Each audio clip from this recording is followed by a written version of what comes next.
जय श्री राम दोस्तों। हमारी आज की कहानी है बुढ़ापे का खालीपन। पुष्पा जी सरकारी बैंक की मैनेजर के पद से 2 वर्ष पहले ही रिटायर हुई थी और सुख से अपने पति के साथ अपना जीवन गुजार रही थी। लेकिन महामारी ने उनके पति को अपने आगोश में ले लिया। जीवन साथी के चले जाने से पुष्पा जी अंदर तक टूट गई थी। फिर बेटा और बहू के कहने पर उनके साथ बेंगलोर आ गई। उनका जीवन एकदम ही बदल सा गया था। पति का साथ तो पहले ही छूट चुका था, लेकिन साथ साथ उनके 35 वर्षों की बसी बसाई गृहस्थी भी छूट गई थी और छूट गया वे आस पड़ोस भी, जो हर समय सुख दुख में साथ रहता था।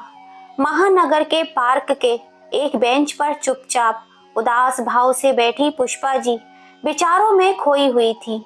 सुबह का समय था।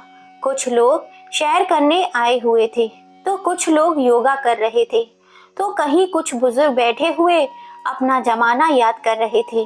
लेकिन पुष्पा जी अपनी ही दुनिया में विचर रही थी। तभी अचानक एक आवाज ने उनकी निंद्रा भंग की। मुस्कुराते रहिए, जिंदगी बहुत ही खूबसूरत है। पुष्पा जी ने देखा कि लगभग 60-65 वर्ष का एक बुजुर्ग आदमी पास वाली बेंच पर बैठते हुए उनकी ओर देखकर मुस्कुरा रहे थे। ना चाहते हुए भी पुष्पा जी बदले में मुस्कुराने लगी। इस अनजान शहर में पहली बार किसी ने उनसे बात की थी। बोतल से पानी पीते हुए वह बुजुर्ग व्यक्ति बोले, मेरा नाम घनश्याम है, मैं यहीं पास वाली बिल्डिंग में रहता हूँ। आप बहुत परेशान जान पड़ते हैं। पिछली बातों को भूलकर आगे बढ़िए, चलने का नाम ही जिंदगी है। ऐसा कहते हुए वह बुजुर्ग व्यक्ति फिर से सैर करने चले गए और पुष्पा जी उनके जाने के बाद मन ही मन बोली, जिनकी जिंदगी में दुख ना हो उन्हें तो ये जिंदगी खूबसूरत ही लगेगी ना। ज्ञान तो सब देते हैं, लेकिन हमारे ऊपर क्या बीत रही है ये तो हम ही जाने। अब पुष्पा जी हर रोज पार्क में आने लगी और लगभग हर रोज ही घनश्याम जी से नमस्ते राम राम हो जाया करती थी। और एक दिन घनश्याम जी ने पूछा कि क्या आप बाहर से आई हैं? तो पुष्पा जी बोली, दरअसल पहले मैं हाथरस में रहती थी। बेटा और बहू नौकरी करते थे ना, लेकिन महामारी के कारण मेरे पोते के स्कूल बंद हैं, इसीलिए उसकी देखभाल के लिए बेटा और बहू मुझे यहाँ ले आए। पति के देहांत के बाद मैं हाथरस में बिल्कुल अकेली हो गई थी। मेरी बेटी का ससुराल भी यहाँ बेंगलोर में ही है। कभी कभार बेटी से मिलना भी हो जाएगा, यही सोचकर यहाँ चली आई। फिर घनश्याम जी बोले, बेंगलोर शहर में आपका स्वागत है। चलिए आपको दूसरे हम उम्र लोगों से भी मिलाता हूँ। दरअसल यहाँ पार्क में बुजुर्ग लोगों का एक ग्रुप बना हुआ है, जहाँ हम सब लोग एक दूसरे के सुख दुख में शामिल होते हैं, हंसते बतियाते हैं, कभी भजन गाते हैं तो कभी पुराने गाने गुनगुनाते हैं, कभी जन्मदिन मनाते हैं तो कभी त्योहार। उनकी बात सुनकर पुष्पा जी को खुशी हुई और उन्होंने ग्रुप में शामिल होने की इच्छा जताई। तो घनश्याम जी ने उन्हें ग्रुप के अन्य सदस्यों से मिलाया और ग्रुप में शामिल कर लिया। उस ग्रुप के अधिकतर लोग अपना जीवन साथी खो चुके थे।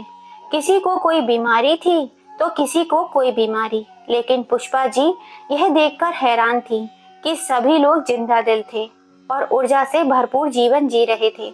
उन लोगों से मिलकर पुष्पा जी की उदासी कहीं दूर हो गई। हर रोज सुबह शाम वह सब लोगों के साथ अपना समय बिताने लगी। अक्सर पुष्पा जी अपनी बेटी को फोन करके पार्क में आने वाले बुजुर्गों के बारे में बताया करती थी। माँ के हम उम्र लोगों के साथ मेल जोल की बात सुनकर उनकी बेटी को बहुत ही खुशी होती थी। एक दिन पुष्पा जी ने नोटिस किया कि पार्क में आने वाले सभी बुजुर्ग उनसे बड़े थे, परंतु सब लोग चुस्त और दुरुस्त थे और अपने आप को अपटूडेट रखते थे। जब घर जाकर उन्होंने अपना चेहरा आईने में देखा तो उन्हें लगा कि समय से पहले ही उन्होंने अपने आप को बूढ़ा बना लिया है। यह सोचकर वह बाजार से हेयर कलर खरीद कर ले आई और अपने बालों को कलर करके कर लिया। फिर अलमारी खोली और पति की दी हुई सबसे खूबसूरत साड़ी पहन ली और आईने में देखकर मुस्कुराती हुई खुद से बोली, यह हुई ना बात। शाम के समय जैसे ही पार्क जाने के लिए बाहर निकलने लगी, उसी समय उनकी बहू की नजर उन पर पड़ी। देखकर उसका मुंह खुला का खुला रह गया और बोली, यह सब क्या है माँ जी। उसने झट से अपने पति अजीत को आवाज लगाई और बोली, देखिए तो जरा, आखिर हो क्या गया है तुम्हारी माँ को। यह क्या सजने संवरने की उम्र है। जैसे ही बेटे ने उनकी ओर देखा तो मुंह पर हाथ रखकर हंसने लगा। तभी बहू बोली, माँ जी, यह सब पहनने की आपकी उम्र नहीं है और अब तो पापा जी भी नहीं रहे। बेटे बहू का यह व्यवहार देखकर पुष्पा जी का दिल टूट सा गया और वह चुपचाप जाकर अपने कमरे में बैठ गईं। अब उनका पार्क जाने का मन ही नहीं हुआ। सोचने लगी, अगर आज अच्छे से तैयार हो गई तो ऐसा भी कौन सा गुनाह कर दिया। आज तक मैंने कभी बहू को किसी बात के लिए नहीं टोका। अपनी मर्जी से पहनती है, खाती है, बाहर जाती है। पर मैं तो हमेशा यही सोचती थी कि वक्त बदल चुका है, बड़े शहरों में लोग मॉडर्न हैं। आज मैंने थोड़ा सा खुद के बारे में क्या सोचा तो मेरा ऐसा मजाक बना दिया। उनकी आंखों के कोरों से आंसू बहने लगे। तभी उनके मोबाइल पर उनके ग्रुप के सदस्यों के फोन आने लगे। उसी समय पुष्पा जी खड़ी हुई और खुद से बोली, नहीं, मेरी जिंदगी है, मैं अपने मुताबिक इसे जीऊंगी। ऐसा कहते हुए वह पार्क में चली गई। अब पुष्पा जी अपने लिए जीने लगी थी। उनकी पेंशन से उन्हें अच्छा खासा पैसा मिल जाया करता था, जिसे आज तक वह अपने बहू बेटे को देती आई थी। लेकिन इस महीने उस पैसे को उन्होंने अपने ऊपर खर्च कर लिया। पार्क में उन्होंने सभी बहुत सी सहेलियां बन गई थीं, जिनके साथ बाजार जाकर वह उनके लिए अपने मनपसंद के कपड़े और वस्तुएं खरीद कर ले आई। लेकिन बहू को ये सब खटकता रहता। अपने पति के कान भरते हुए कहने लगी, आप माँ जी को रोकते क्यों नहीं? कितना फिजूल खर्च करने लगी हैं। हमारे हाथ में तो एक पैसा नहीं देती। उनके आने से हमारा भी तो खर्च बढ़ गया है। पत्नी की बातों में आकर पुष्पा जी का बेटा अजीत उनके पास आया और कहने लगा, माँ जी, इस बार आपने पेंशन के पैसे क्यों नहीं दिए? उसकी बात सुनकर पुष्पा जी हैरान रह गईं। तभी उनकी बहू बोली, अरे, इस उम्र में इतनी फिजूल खर्ची क्या अच्छी बात है? पार किया जाने लगी आप, आजाद पंछी की तरह हो गई हैं। उसी समय पुष्पा जी बोली, बहू, मैंने तुम लोगों को पूरी आजादी दी है। अब तुम मेरी आजादी तय नहीं कर सकते। मैं जो करूंगी अपनी मर्जी से करूंगी। उनकी यह बात सुनकर बेटा और दोनों बहू चुप रह गए। पुष्पा जी पाक कला में बहुत ही निपुण थी। एक दिन उन्होंने घर पर लौकी का हलवा बनाया तो उन्होंने अपने ग्रुप के सभी सदस्यों के लिए भी पार्क में ले जाकर चली गई और सभी लोगों को खिलाने लगी। लेकिन घनश्याम जी लेने से मना कर दिया। तो पुष्पा जी ने पूछा, क्या आपको लौकी का हलवा पसंद नहीं है? तो घनश्याम जी बोले, लौकी का हलवा तो मुझे बहुत पसंद है, लेकिन मुझे डायबिटीज और ब्लड प्रेशर की परेशानी है, इसलिए मैंने बाहर का मीठा लौकी का हलवा भी नहीं खा सकता और घर पर बनाना मुझे आता नहीं है, इसलिए मैंने लौकी का हलवा खाना ही छोड़ दिया। फिर पुष्पा जी बोली, तो क्या आपके घर में कोई नहीं है? इस पर घनश्याम जी कुछ बोल ही नहीं पाए। आंखों से तो आंसू निकालकर उनके गालों तक आ गए और चुपचाप घर की ओर चले गए। 2 दिन बीत चुके थे, लेकिन घनश्याम जी पार्क में नहीं आए थे। ग्रुप के सभी सदस्यों से पूछा तो पता चला कि वे फोन भी नहीं उठा रहे हैं। पुष्पा जी को मन ही मन उनकी चिंता सता रही थी। बार बार उनका हंसता मुस्कुराता चेहरा उनके आंखों के सामने आ रहा था। जैसे ही घर जाने के लिए वह पार्क से निकली, उनके कदम स्वतः ही घनश्याम जी के घर की ओर मुड़ गए। गार्ड से उन्होंने फ्लैट नंबर पूछा और उनके दरवाजे पर जाकर बेल बजाई। घनश्याम जी ने लड़खड़ाते कदमों से चलकर दरवाजा खोला। जैसे ही उन्होंने दरवाजे पर खड़ी पुष्पा जी को देखा तो वे चौंक गए। फिर उन्हें अंदर बुलाया। उनकी ऐसी हालत देखकर पुष्पा जी हैरान रह गई और बोली, आपकी तबीयत इतनी खराब है, लेकिन घर पर आपकी देखभाल करने के लिए कोई नहीं है? तो घनश्याम जी बोले, दरअसल मैं अकेला ही रहता हूँ।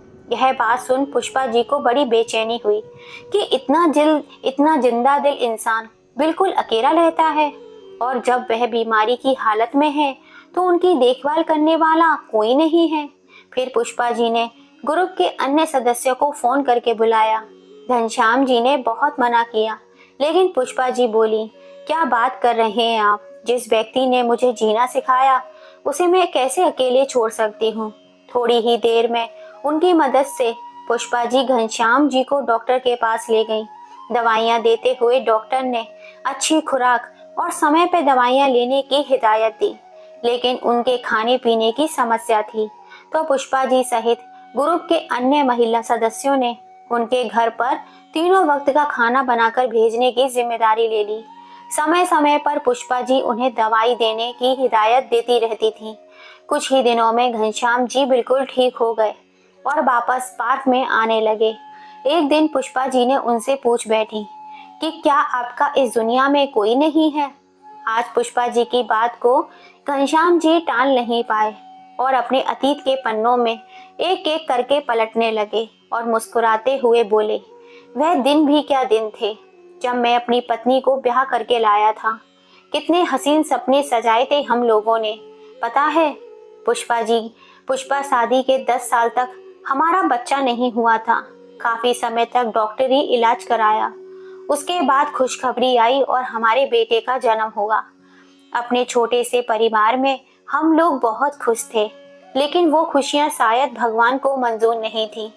अभी बेटा 5 साल का हुआ ही था कि एक दिन पता चला मेरी पत्नी को कैंसर है, और जब पता चला तब तक बहुत देर हो चुकी थी। मेरी जीवन संगिनी इस दुनिया को छोड़कर विदा हो गई, हमेशा हमेशा के लिए। बोलते बोलते घनश्याम जी का गला रुंधने लगा। रिश्तेदारों ने दूसरी शादी करने की सलाह दी, लेकिन मैं अपने इकलौते बेटे को सौतेली माँ के हवाले नहीं करना चाहता था। माँ और बाप दोनों का प्यार मैंने अकेले ही उसे दिया, लेकिन किसी भी चीज की कमी नहीं आने दी। लेकिन देखिए बेटे ने क्या किया, 1 महीने के लिए अमेरिका घूमने जा रहा हूँ, यह कहकर बेटा और बहू निकले। बाद में पता चला जिस मकान में हम लोग रहते थे, बेटे ने वह मकान अमेरिका जाने से पहले ही बेच दिया था और खरीदारों को यह बोलकर गया था कि 2 महीने बाद मकान खाली करवा लेना। उसके बाद बेटा फिर कभी लौट कर नहीं आया। फिर भरी आंखों से घनश्याम जी बोले, अगर मेरे पास मेरे रिटायरमेंट का पैसा एफडी में ना रखा होता तो मैं तो सड़क पर ही आ जाता। उसी पैसों से मैंने यह 2 कमरे का एक मकान खरीदा, जहां मैं रहने लगा। कहते कहते घनश्याम जी की आंखों से आंसुओं का झरना बह निकला। पुष्पा जी ने उन्हें हौसला दिया और कहा, अरे आप ही तो मुझे कहते हैं कि हर पल मुस्कुराते रहना चाहिए, और अब आप ही यह बात भूल गए हैं। उन दोनों को एक दूसरे में एक ऐसा दोस्त दिखाई देता था जिसके साथ वो अपना सुख दुख बांट सकें। कुछ दिन गुजरने के बाद जब एक दिन पुष्पा जी पार्क में गईं, तो देखकर हैरान रह गईं। ग्रुप के सभी लोगों ने एक बड़ा सा केक मंगाया हुआ था। जैसे ही वे वहां तक पहुंची तो सब लोग जोर से चिल्लाए, जन्मदिन मुबारक हो पुष्पा जी। पुष्पा जी को खुद भी याद नहीं था कि आज उनका जन्मदिन है। सभी लोगों का इतना प्यार देखकर उनकी आंखों से खुशी के आंसू झलक आए। केक काटकर सभी ने मोबाइल में तस्वीर ली और सब लोगों ने मिलकर एक बहुत ही खूबसूरत सी साड़ी पुष्पा जी को तोहफे में दी। फिर पुष्पा जी ने पूछा, लेकिन आप सबको कैसे पता चला कि आज मेरा जन्मदिन है? तो घनश्याम जी बोले, अरे सोशल मीडिया से सब पता चल जाता है। जन्मदिन मनाकर पुष्पा जी अपना तोहफा लेकर घर पहुंची तो उसे डाइनिंग टेबल पर रख दिया। जैसे ही बहू की नजर उस साड़ी पर पड़ी तो बोली, अरे इतनी खूबसूरत साड़ी तुम मेरे लिए लाए हो? Ajit thank you so much. तभी अजीत चौंक कर बोला, नहीं मैं तो नहीं लेकर आया हूँ। तभी पुष्पा जी फ्रेश होकर आई और बोली, यह साड़ी मेरी है। फिर बहू बोली, साड़ी तो बहुत ही खूबसूरत है माँ जी, लेकिन आप इसका क्या करेंगी? यह साड़ी मैं ले लेती हूँ। ऐसा कहते हुए जैसे ही साड़ी उठाने के लिए उसने हाथ आगे बढ़ाया तो पुष्पा जी ने वह साड़ी उठाते हुए कहा, नहीं बहू, यह साड़ी मेरे लिए बहुत ही अनमोल है। बहू अपनी सास का मुंह देखते ही रह गई। फिर पुष्पा जी ने कहा, दरअसल आज मेरा जन्मदिन था, इसलिए पार्क में ग्रुप के सभी लोगों ने मुझे ये तोहफा दिया है। यह बात सुनकर बेटा और बहू दोनों हैरानी से बोले, आपका जन्मदिन था आज? ऐसा कहते हुए इन दोनों का सिर शर्म से झुक गया। फिर उनका बेटा बोला, माँ आप अपना जन्मदिन मनाती नहीं हो ना, इसलिए हमें याद ही नहीं रहा। उसी समय पुष्पा जी पुराने समय की यादों में खो गई, जब अपने बच्चे के जन्मदिन के अवसर पर मैं पूरा पूरा दिन रसोई में खड़े होकर उसकी पसंद के पकवान बनाती और शाम को उनके दोस्तों को बुलाकर पार्टी देती। लेकिन फिर उसने सोचने लगी कि समय समय की बात है, जब बेटा बहू अपनी जिंदगी में मस्त हैं तो बड़ों को भी अपने लिए जीना चाहिए। लेकिन बहू को अपनी सास में यह परिवर्तन रास नहीं आ रहा था। एक दिन जब पुष्पा जी पार्क गई तो अपना मोबाइल साथ ले जाना भूल गई। उस दिन बहू और बेटा घर पर जल्दी आ गए थे। बहू की नजर सासू माँ के मोबाइल पर गई तो उठाकर चेक करने लगी, लेकिन जब देखा कि सासू माँ व्हाट्सएप और फेसबुक पर हैं तो वह दंग रह गई और नमक मिर्च लगाकर अपने पति घनश्याम जी द्वारा भेजे गए गुड मॉर्निंग और गुड नाइट के मैसेज दिखाने लगी। अब तो बेटे को भी माँ में खोट दिखाई देने लगा। बस फिर क्या था, जैसे ही पुष्पा जी घर आई तो बेटा और बहू दोनों जैसे तैयार ही बैठे थे उन पर बरसने को। अपनी माँ को कुछ बोलने का मौका दिए बगैर वह उनके चरित्र पर उंगली उठाने लगे। पुष्पा जी सत्म रह गई, फिर खुद को संभालते हुए बोली, क्यों बहू, 2 दिन पहले ही अपने ऑफिस के दोस्तों के लिए तुमने घर पर पार्टी रखी थी, जिसमें तुम्हारे ऑफिस के सभी दोस्त आए थे, जिसमें पुरुष भी थे और महिलाएं भी थी, लेकिन मैंने तो तुम्हारे चरित्र पर उंगली नहीं उठाई। फिर तुम मेरे बारे में ऐसा कैसे बोल सकती हो? पुष्पा जी के मुंह से ये 2 टुक जवाब सुनकर उनकी बहू के पास शब्द ही नहीं बचे और पैर पटकती हुई अपने कमरे में चली गई। अगले दिन बेटा और बहू के ऑफिस जाने के बाद जैसे ही पुष्पा जी पोते के लिए खाना बनाने रसोई घर में गई तो फर्श पर पानी गिरा होने के कारण उनका पैर फिसल गया और धड़ाम से जमीन पर गिर पड़ी। उनकी बाजू में गंभीर चोट आई और कमर में भी बहुत ज्यादा दर्द हो रहा था। उनके पोते ने तुरंत फोन लगाकर अपने पापा को सारा हाल कह बताया। उन्हें जल्दी आने को कहा। डॉक्टर ने चेक कराया तो पता चला कि उनकी बाजू की हड्डी में फ्रैक्चर हुआ है। डॉक्टर ने बाजू पर प्लास्टर चढ़ा दिया और दवाइयां देकर शाम तक उन्हें घर भेज दिया, लेकिन अब उनका पार्क में जाना छूट गया था। घनश्याम जी उन्हें फोन करते या मैसेज करते तो वे किसी भी बात का जवाब नहीं देती, चुपचाप लेटे हुए आंसू बहाती रहती। काम वाली बाई खाना पकाकर रख जाती और बेटा बहू रोजाना अपने काम पर चले जाते। दोनों में से किसी ने भी एक दिन की भी छुट्टी लेना जरूरी नहीं समझा। पुष्पा जी को उठने बैठने में भी बहुत कष्ट होता था, लेकिन किसी को क्या फर्क पड़ता था। एक दिन ग्रुप के सारे बुजुर्ग सदस्य उनके घर आ गए। किसी के हाथ में फूल थे तो किसी के हाथ में गेट वेल सून के कार्ड थे। कोई समोसे लेकर आया था तो कोई जलेबियां। उन्हें देखकर बिस्तर पर पड़ी पुष्पा जी को ऐसा लगा जैसे उन्हें कोई अपना मिल गया हो। उनके चेहरे पर मुस्कुराहट बिखर गई। हंसी मजाक करते हुए सबने स्वादिष्ट व्यंजनों का आनंद उठाया और हंसते बतियाते 1 घंटा बीत गया। अब पुष्पा जी को चिंता होने लगी थी, क्योंकि उनके बेटे और बहू के आने का वक्त हो रहा था। अंदर ही अंदर उन्हें डर लग रहा था कि बहू क्या बोलेगी। उसी समय दरवाजे की घंटी बजी और बेटा और बहू अंदर आ गए। अंदर का दृश्य देखकर हैरान रह गए। अब लोगों के जाने के बाद उनकी बहू बोली, यह मेरा घर है या कोई धर्मशाला? जैसे देखो मुंह उठाए चला आता है। और माँ जी, आप हमारे सामने तो बड़ा दर्द का नाटक करती हैं और हमारी पीठ पीछे अपने दोस्तों को बुलाकर जाकर घर में पार्टी करती हैं। अरे कुछ तो शर्म किया कीजिए। आपकी इन्हीं हरकतों का हमारे बच्चे पर क्या असर पड़ेगा? बहू की है बस सुनकर पुष्पा जी चुपचाप लेटी रहीं। आज उन्हें अपने पति की बहुत याद सता रही थी। सोचने लगी कि उनके रहते मजाल है कोई भी मुझ पर उंगली उठा सके, और आज अपमान के कड़वे घूंट पीने पर मजबूर हो गई थी। दिन बीतने लगे और करीब 1.5 महीने के बाद पुष्पा जी का प्लास्टर उतर गया था। अब वह फिर से पार्क जाने लगी थी तो धीरे धीरे उनकी मुस्कुराहट वापस आने लगी। लेकिन बहू के ताने थे जो बंद होने का नाम ही नहीं ले रहे थे, और बेटा अब सब कुछ सुनकर भी अनसुना कर देता। घर के माहौल से परेशान होकर एक दिन पुष्पा जी ने ठान ही लिया, बस अब और नहीं। जीवन की सांझ तो पहले ही हो चुकी है और ना जाने कब इस जीवन का भी अंत हो जाए, तो इससे पहले मैं स्वयं के लिए जीना चाहती हूँ। जो मुझे अच्छा लगेगा मैं वह करना चाहती हूँ। बेटे बहू का मुंह तो छोड़ते हुए एक दिन उन्होंने फैसला कर लिया और सामने की बिल्डिंग में 2 कमरों का फ्लैट किराए पे ले लिया। बेटे ने रोकना चाहा तो पुष्पा जी ने स्पष्ट कह दिया कि अब मैं किसी पर बोझ नहीं बनना चाहती। तभी उनकी बहू बोली, हाँ हाँ, पंख जो लग गए हैं अब आपको, अब तो आप आजाद घूमेंगी। बदले में पुष्पा जी गुस्सा करने की बजाय मुस्कुराते हुए बोली, बिल्कुल, अब मैं अपने अधूरे सपने पूरे करूंगी। उन्होंने अपना सामान पैक कर लिया और अपने फ्लैट में शिफ्ट हो गई। उनकी इतनी पेंशन तो आती ही थी कि काम वाली बाई लगा सके और अपना खर्चा आसानी से निकाल पाए। अब पुष्पा जी अपनी जिंदगी में सुकून से जी रही थी। उनका बेटा और पोता कभी कभार उनसे मिलने आ जाया करते थे, लेकिन बहू से इतना भी कष्ट ना किया गया। घनश्याम जी शाम की चाय अक्सर पुष्पा जी के घर पर ही पीते थे।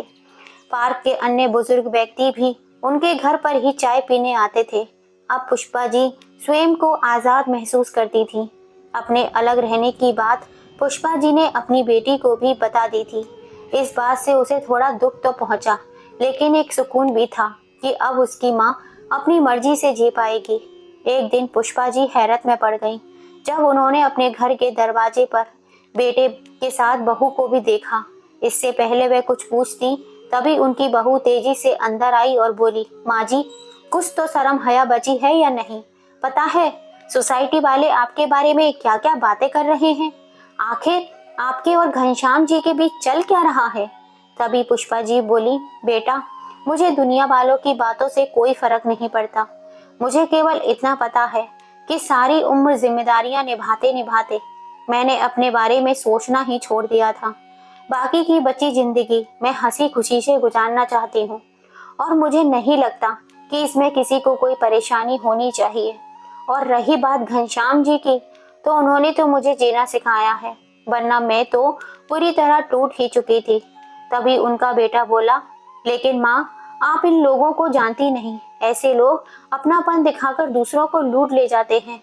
बेटा, मैंने अपने बाल ये धूप में सफेद नहीं किए, और वैसे भी जिसे अपनों ने ही लूटा हो उसे दूसरे क्या लूटेंगे? तुमने मेरे पास छोड़ा ही क्या है जो कोई लूट लेगा? उसी समय घनश्याम जी, जो दरवाजे के बाहर खड़े हुए सारी बातें सुन रहे थे, घर के अंदर आ गए और उन्हें देखते ही पुष्पा जी का बेटा बहू का मुंह खुला का खुला रह गया। जैसे ही वे उठकर बाहर जाने लगे, उसी समय घनश्याम जी ने उसे कहा, बेटा, शर्म पुष्पा जी को नहीं बल्कि तुम जैसे लोगों को आनी चाहिए। किसी का चरित्र मंथन करने से पहले तुम लोग एक बार भी तो नहीं सोचते। तुम लोग जानना चाहते थे ना कि तुम्हारी माँ क्या करती है? जैसे ही घनश्याम जी ने कहा तो पुष्पा जी ने उन्हें चुप रहने का इशारा किया, परंतु वे रुकने वाले नहीं थे। बोले, पार्क में हर रोज सुबह और शाम को जब हम सब लोग बैठते हैं तो वहीं पास में ही सोसाइटी में काम करने वाली औरतों के बच्चे आवारा घूमते हैं। छोटी सी उम्र में वे गलत आदतों के शिकार हो रहे हैं। उन गरीब लोगों के पास इतना पैसा ही नहीं है कि वे अपने बच्चों को पढ़ा लिखा सके। तुम्हारी सासू माँ उन बच्चों को पढ़ाने का नेक काम करना चाहती है, एक स्कूल खोलना चाहती है ताकि जितने भी गरीब बच्चे शिक्षा से वंचित हैं उन्हें निःशुल्क शिक्षा प्रदान की जा सके। तुम्हारी माँ गरीबों की मदद करके अपने बुढ़ापे को सार्थक बनाना चाहती है। अक्सर हम लोग बैठकर इसी विषय में योजना बनाते हैं। हमारी एक एनजीओ से भी बात चल रही है जो हमारी इस काम में मदद करेगी। तुम्हारी माँ का बरसों पुराना यह सपना अब पूरा होने जा रहा है। लेकिन आज अपनी माँ के बारे में तुम लोगों के ये विचार सुन के मुझे महसूस हो रहा है कि अच्छा ही हुआ कि मेरा बेटा मुझे पहले ही छोड़कर चला गया। हैरानी की बात है, अपनी माँ के लिए बेटे बहू की यह सोच भी हो सकती है। क्या तुम अपने ऑफिस में किसी के साथ हंसते बोलते नहीं हो? जब तुम्हारी माँ ने तुम पर कोई अंकुश नहीं लगाया तो तुम कैसे? पुष्पा जी का बेटा और बहू के पास इन बातों का कोई जवाब नहीं था। वह चुपचाप वहां से चले गए। आज घनश्याम जी गुस्से में तो थे। पुष्पा जी बोली, चलिए छोड़िए इन बातों को, मैं चाय बनाती हूँ, चाय पीजिए और अपना गुस्सा ठंडा कीजिए। उनकी यह बात सुनकर घनश्याम जी मुस्कुरा दिए और बोले, हमारी मेहनत रंग लाई पुष्पा। एनजीओ की तरफ से हमें स्कूल शुरू करने के लिए पास में ही एक बिल्डिंग मिल गई है। पुष्पा जी यह बात सुनकर बहुत खुश हो गई। जल्दी ही बिल्डिंग को स्कूल का रूप दे दिया गया। सभी पढ़े लिखे बुजुर्ग बच्चों को पढ़ाने का काम करने लगे। सब लोगों ने दिल खोल कर मदद की। शुरू में स्कूल में केवल 10 बच्चे आए थे, लेकिन धीरे धीरे उनकी संख्या बढ़ती ही गई। देखते ही देखते उनका यह स्कूल चर्चा का विषय बन गया। पुष्पा जी और उनके साथ काम करने वाले अन्य बुजुर्गों को भी जीने का एक मकसद मिल गया था। एक दिन पुष्पा जी की बेटी ने उनके पास कुछ दिनों के लिए रहने के लिए आई, और जब वह भाई भाभी से मिलने गई तो उन्होंने उसे घनश्याम जी के विषय में बताया। यह भी कहा कि उसे अपनी माँ को समझाना चाहिए, लेकिन उनकी बेटी को अपनी माँ में कोई बुराई नजर नहीं आ रही थी, बल्कि उसने देखा कि उसकी माँ के चेहरे पर फिर से मुस्कुराहट आ गई है। अपनी वृद्ध अवस्था भी वे बहुत ही खुशी से जी रही हैं, और घनश्याम जी उनका पूरा सहयोग दे रहे हैं। उन दोनों की दोस्ती स्वार्थ से परे है और दुनिया की समझ से भी। अकेले बैठे हुए यह सब सोचते सोचते पुष्पा जी की बेटी की नज़र पास में रखे अखबार पर गई, तो उसमें छपी एक खबर ने उसका ध्यान अपनी ओर खींचा। जब बुढ़ापे में बच्चे साथ छोड़ दें तो अकेली माँ यह अकेला पिता कहाँ जाए। वृद्ध अवस्था में अकेलापन को माता देने के लिए 65 वर्ष के एक बुजुर्ग ने 63 वर्ष की महिला के साथ विवाह कर लिया। अपनी गृहस्थी फिर से बसाकर वे दोनों बहुत खुश हैं। इस खबर को पढ़कर पुष्पा जी की बेटी के मन में एक विचार आया। जब घनश्याम जी पुष्पा जी के घर आए तो उसने अपनी माँ और घनश्याम जी के सामने दोनों की शादी का प्रस्ताव रखा और कहा कि आप दोनों के इस रिश्ते को यह दुनिया नहीं समझ पाएगी, तो क्यों ना आपके इस रिश्ते को एक नाम दे दिया जाए। क्या आप दोनों एक दूसरे का जीवन साथी बनना पसंद करोगे? तभी पुष्पा जी बोली, यह तो क्या बोल रही है, इस उम्र में क्यों हम पर दाग लगाना चाहती है, यह दुनिया क्या कहेगी। लेकिन उसकी यह बात सुनकर घनश्याम जी थोड़ी देर चुप बैठे रहे। दिमाग में बहुत कुछ चल रहा था। पुष्पा जी के गुस्से को देखकर उन्होंने उस समय कुछ कहना मुनासिब नहीं समझा और अपने घर के लिए लौट गए। फिर पुष्पा जी की बेटी ने उन्हें समझाया, माँ, अगर जीवन की राह में कोई अच्छा जीवन साथी मिल जाता है तो साथ चलने में कोई नुकसान नहीं है। पुष्पा जी सोचते सोचते अपने पति की तस्वीर के सामने बैठ गईं। उनका मन बेचैन हो रहा था। सोचने लगी कि मैं अपने पति को धोखा नहीं दे सकती। लेकिन फिर अगले ही पर विचार आया कि मेरे पति भी तो यही चाहते थे कि मेरे होठों पर हमेशा मुस्कुराहट रहे। मेरी आंखों में आंसू देखकर तो उन्हें भी चैन नहीं मिलता होगा। और फिर अगर दोस्ती को एक रिश्ते का नाम दे दिया जाए तो दुनिया का मुंह भी बंद हो जाएगा। घनश्याम जी को भी इस रिश्ते में कोई हर्ज नहीं था। चिंता थी तो केवल इस बात की कि इन दोनों पर कोई उंगली ना उठाए। लेकिन पुष्पा जी का बेटा और बहू तक यह बात पहुंची तो वे भड़क उठे। वे दोनों इस रिश्ते के सख्त खिलाफ थे। सोसाइटी में हर कोई उनके बारे में यही बातें कर रहा था। कोई उनकी हिम्मत की तारीफ कर रहा था तो कोई कानाफूसी कर रहा था। 2 दिन बीते तो अचानक मीडिया वाले पुष्पा जी के स्कूल के बाहर पहुंच गए। उनसे इस रिश्ते के बारे में सवाल करने लगे। लेकिन पुष्पा जी हैरान थी कि उन तक यह खबर पहुंची कैसे। उधर पुष्पा जी की बहू पीछे खड़ी हुई मुस्कुरा रही थी और सोच रही थी, बड़ी आई हिम्मत दिखाने वाली, अब पूरी दुनिया को जवाब देगी तो पता चलेगा। चारों तरफ जैसे हंगामा सा हो गया था। लेकिन पुष्पा जी ने आज सोच लिया था कि आज वह चुप नहीं रहेंगी। जब मीडिया वालों ने पूछा कि यह सब सच है कि इस उम्र में आप घनश्याम जी से शादी करने जा रही हैं, अपने स्कूल के बच्चों को क्या आप यही शिक्षा देने चली हैं? पुष्पा जी ने खुद को मजबूत बनाते हुए एक गहरी सांस ली और बोली, यह बिल्कुल सच है कि हम दोनों शादी करने जा रहे हैं, पर इसके लिए मजबूर करने वाला कौन है? यह समाज। हमारा शादी करने का मकसद केवल अपना अकेलापन बांटना है, वह अकेलापन जो आज की पीढ़ी ने हमें दिया है। अरे, हम लोग तो वृक्ष के सूखे हुए पत्ते हैं जो कब झड़ जाएं नहीं मालूम, लेकिन जब तक वृक्ष से जुड़े हैं तब तक खाद और पानी की दरकार तो हमें भी है। किसी ने हंसना बोलना हमें भी अच्छा लगता है। अगर हम एक दूसरे का सुख दुख बांट लेते हैं, हंस बोल लेते हैं, तो यह भी समाज को रास नहीं आता। तभी घनश्याम जी आए और पुष्पा जी का हाथ थामते हुए बोले, शादी करने का फैसला हमने इसीलिए लिया है ताकि समाज के सामने हमारे रिश्ते पर मोहर लग जाए और किसी को हमारा हंसना बोलना ना अखरे।